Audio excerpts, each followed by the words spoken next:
brilliant. Okay, here we are in the control tower, I guess, here at Manston Raceway. Yes. Unbelievable. With the two Pauls, Paul Venners and Paul Marston. Paul Marston's the one behind the No Threat track racing. Paul is here for colour commentary and his knowledge of the sport. And so, Paul, how did you get involved? And obviously, we go back quite a long way. Well, absolutely. Well, we go back a long way from your time at Nitro FM, whilst I was a resident commentator at Bug Jam specifically. That was the first time we met. Yeah. But my relationship with Paul goes back way further from when I was first competing properly in drag racing and picked up quite close to the team that he was crewing with originally, I think. We were crewing on Grumpy's Dodge. And I sort of got to know you all. Yeah, that's probably about right. That would have been, I'm going to say, around about 98, 97. Oh, no, I thought it was earlier than that.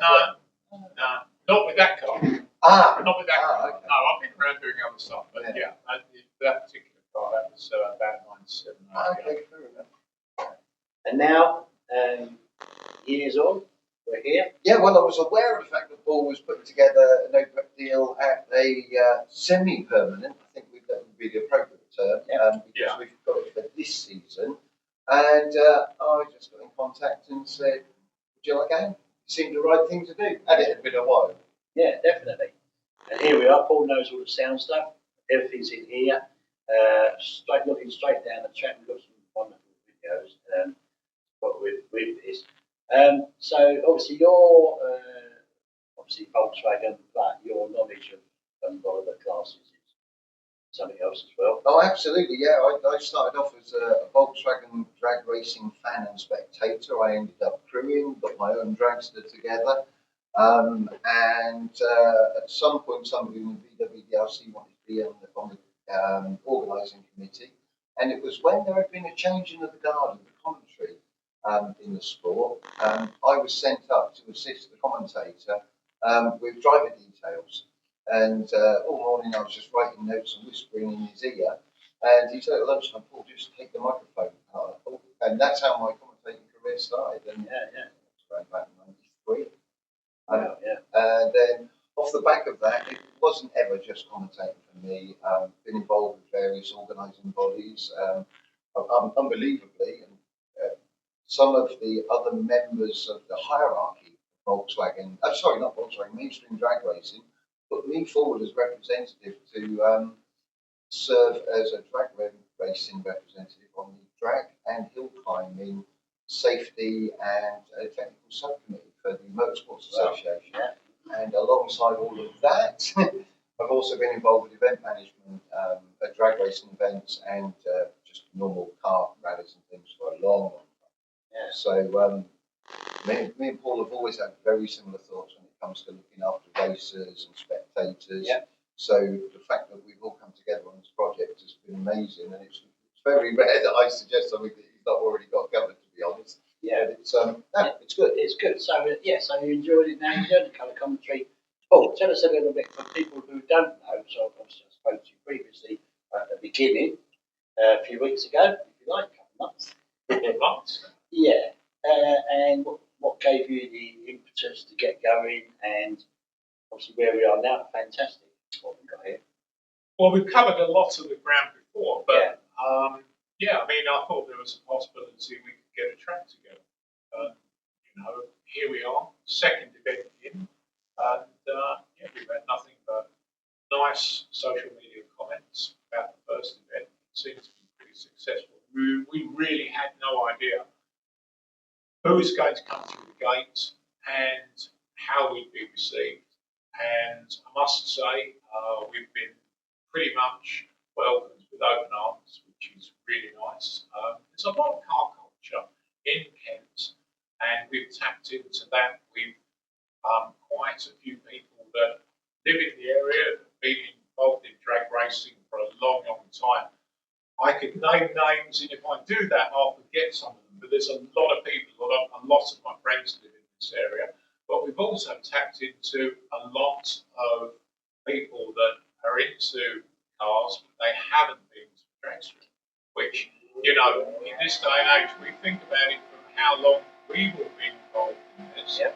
and then you look at it from the perspective of, yeah, there are people out there that have never been to a drag strip. Even though this used to be a drag strip years ago, it used to happen lots of them. I raced there, Bill Wilson did, and so did Chris Skip, House Racing, but a lot of people didn't. And we've got lots of people that are coming to the track and finding that that's the demographic of the kind of person that is coming to the track that have never been to a drag strip before, which is nice.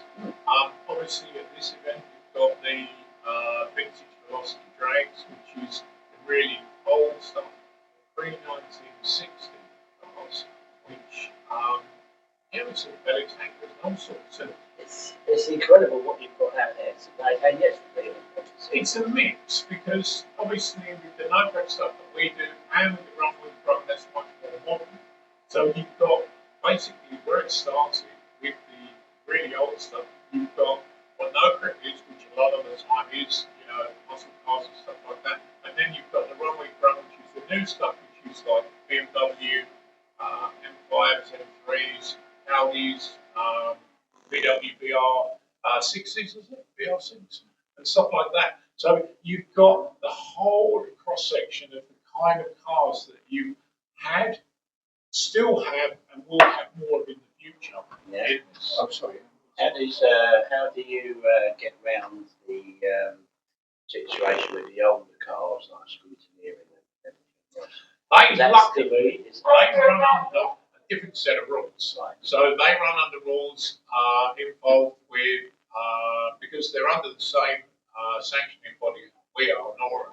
So they've been running at Pendine and Race the Waves and things of that sort. And they're the same sanction.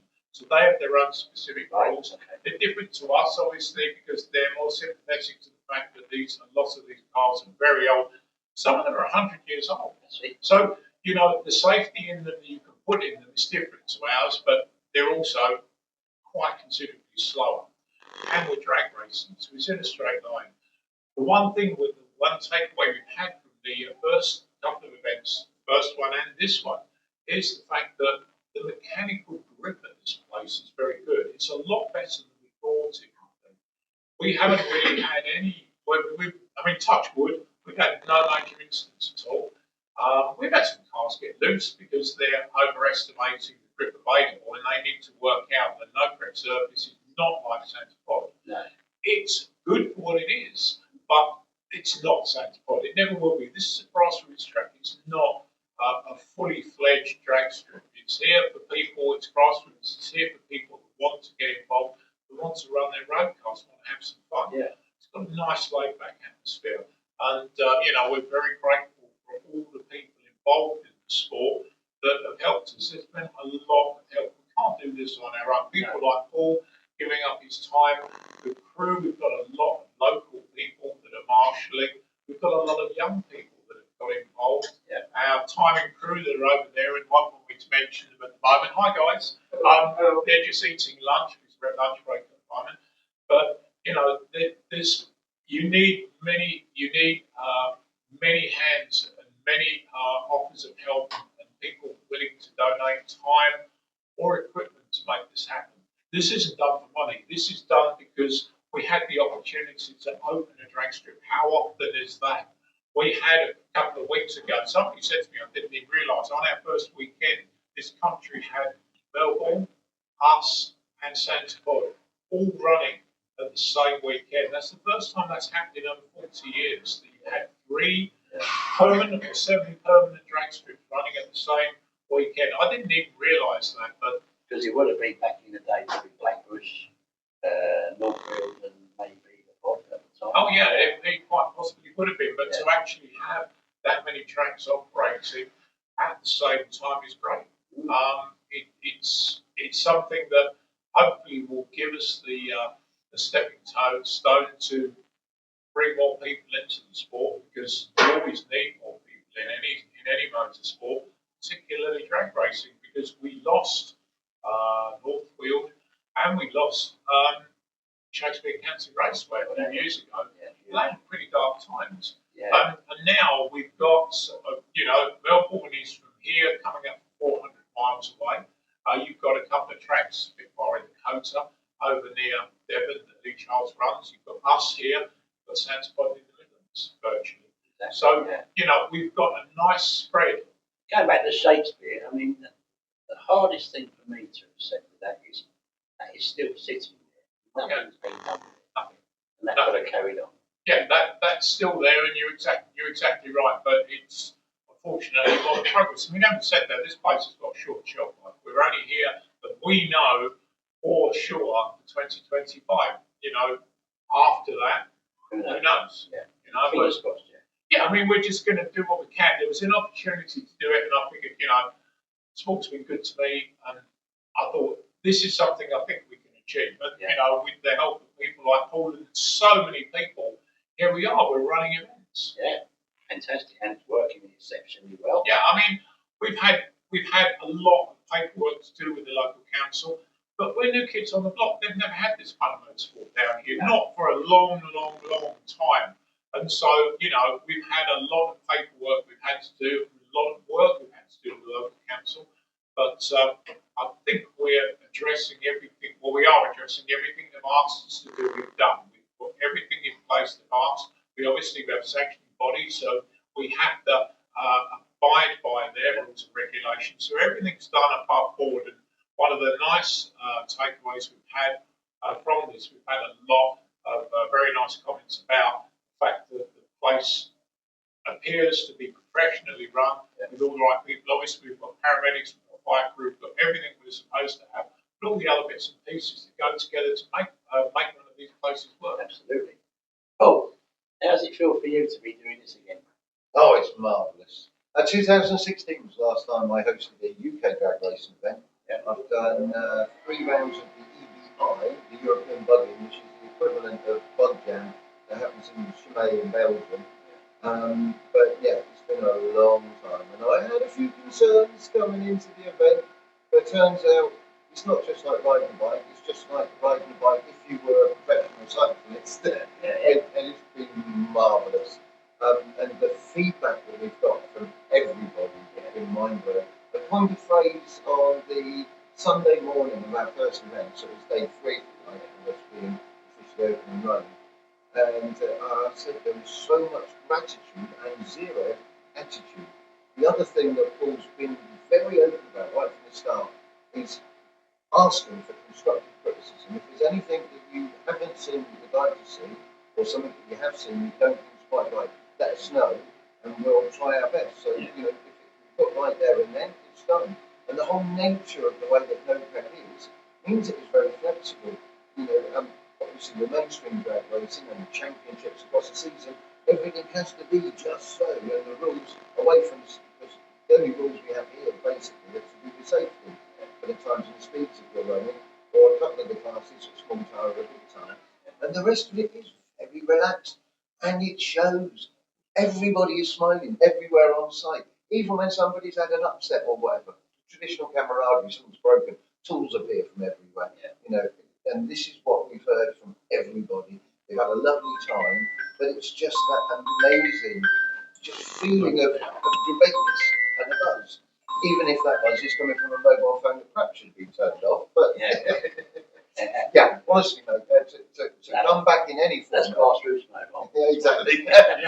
But to come back in any capacity would have been nice. But to do it here, absolutely. I mean, every time, the thing about it is, well, going on what Paul said, which is quite right. The first event you learn from, make changes so it makes it better for the second. So we've made changes from what we did. We've got more staging lanes because we noticed that was a problem. We didn't have enough room. So we changed it, we've got more staging lanes. We had a repair we needed to do on the track where the expansion job was because the cars, where the big tyre cars sat, was just on the transition. So we've done that as well. And there's other bits and pieces that made changes to signage and different bits and pieces because every day is a school day. And we learn from each event. We've learned things from this event we will apply to the next one. Yeah, fantastic. I did just want to bring up one other thing, because Paul mentioned the fact that the mechanical traction that's available on this track that isn't prepped, it's quite astounding. And as we've had various cars doing rolling burnouts, obviously it is slowly building up. There is a lot of rubble on that Yeah, track. exactly. Out there. But we've had some stunning runs. You know, we've had cars from, well, basically 8-second cars that have been coming along and doing it. But we've also had some of the more modern cars. So we had the modern Nissan Skyline, if you like, an R35, chap who's extensively raced in drag racing from back in the 70s and has given it another go now in a brand new high-tech car. And he explains it launches in fourth gear and then drops the front wheel drive out. There's a lot of sensing going on. But as he's driving down the track here, it is no different from a fully tracked track as St. Paul. And his 8th mile times and speed is actually better here than what he's managed to do up there. And with the cars that have got more sophisticated power adding or taking out, cars like Phil Drew's Pop, you know, it looks traditional old school, actually very high tech. They can get in there, they can fiddle with the power management and delivery. They can do suspension changes. Loads of teams have been doing that. They tune their car to the track and still put in some really impressive passes. Yeah. It's not like we're lacking anything, is the point I'm trying to make. It's brilliant. No, it's a takeaway that we've had, as I said, you can say the word 3 times now. But that's going to be our main one from this event. I chose this part of the effort because I figured this was the best combination of traction, and it's actually it's outperforming what we expected, and it's definitely something that we wanted to work on and break. We've got a few things in mind, obviously, for the next event. Well, I don't know whether it's appropriate or not, and whether I can word it in such a way that I don't give the game away. But we're doing 8th mile racing here. Yes, we are. We are. Yes. And is that where we leave that conversation? Well, we're going to leave that conversation there for now. Okay. Because we haven't finished the event yet. Yeah. We've got other people we need to speak to. But Right. I mean, so far, our 8th mile racing has been superb. We've had no incidents so far. We're halfway through the 6th day of racing here. We've had no major incidents. I mean, it will happen at some stage, I'm quite sure, because that's motorsport and we're racing heads up. But so far, it's been very good, and we've had a lot of very good, stable, a huge amount of very good, very stable OTB passes, and that's obviously very encouraging for any motorsport facility. Yeah. And perhaps long may it continue. Perhaps it'd be good to say that we're only a few tenths off with some of the cars here of what is the regular fare at no prep 8 mile racing in the States. We're very close to that. That's why I'm saying that the mechanical grip is very good. Some of the other tracks, like at where we say Dickeldye, which is the back half of Rockingham, I mean, a good pass there would be in the heat of competition to be like low 6. We've got mid 6s, and that's when we're just starting, and we haven't really done anywhere near as much as we could. But this is just at the start. Yeah. All right. And the other thing, of course, is that out there you've got drivers that have been doing. Oh, they've been doing it a long time, and they've got a lot more horsepower than the cars we've currently had here. Yeah. But yeah, I mean, it bodes very well for the future. Yeah. Basically, it's good fun. Everybody's having a brilliant. Yeah. Well, yeah, that's it. It's just brilliant. It's a concept. It works, and everybody's joyful. I will say, from my point of view, what you've got here is amazing. Like you say, the smiley faces, the camaraderie, everything. From the track crew to everyone's doing their best, to the racers, and even the spectators that come along. Everyone is enjoying it. So, carry on, because we will revisit this another time as well. From now on, you can do Mexican ball and tall ball. Okay, yeah. I think Paul was. Yeah. That worked. Thanks, Nigel. Appreciate it. Cheers, Paul. And Paul, Great to see thank you sir. very much indeed. And if we get a chance to put the thing we've got out about us. Yeah, You've already done it twice. Thank you very much. Thank you.